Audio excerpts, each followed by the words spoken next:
अस्सलाम वालेकुम my YouTube family, hope so well and fine. Welcome to my channel. तो आज हम बनाने जा रहे हैं नेस्कैफ़े 3 इन 1।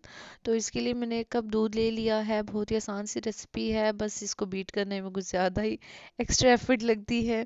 बट अगर अच्छी कॉफ़ी पीनी है तो आपको थोड़ी सी एफर्ट करनी पड़ेगी जी। विदाउट बीटर हम लोग कॉफ़ी बनाने लगे तो अपने हाथ की ही मशीन से काम लें। और हम लोगों ने जो पैकेट था 3 इन 1 वाला स्मॉल 1 कप के लिए जो बेसिकली यूज़ होता है वो वाला ले लिया है।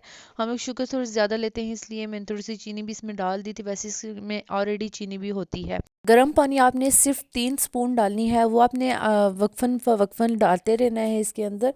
पहले आप 1 स्पून डालें, आफ्टर दैट आप 1 और स्पून डालें और इसको अच्छी तरीके से जब ये बीट हो जाएगी तो आपने दूध भी ज़बरदस्त से बॉईल कर लेना है। आफ्टर दैट जब ये बिल्कुल स्मूथ हो जाए, इट्स मीन कि आपकी कॉफ़ी अब बीट हो चुकी है। वैसे बहुत सारे लोग इसको बीट नहीं करते, बस बॉयल हुआ हुआ दूध होता है उसके अंदर ऐड कर लेते हैं, लेकिन आपने बीट करनी है तो जब तक वो स्मूथ नहीं होती तब तक उसको बीट करते रहें। फिर इसके अंदर मिल्क ऐड कर लें और कॉफ़ी आपकी तैयार है। अब इसको पिएं और सर्दियों में ज़्यादातर ये पी जाती है। अपना भरपूर ख्याल रखें। मिलते हैं एक नई वीडियो के साथ। अल्लाह हाफिज़।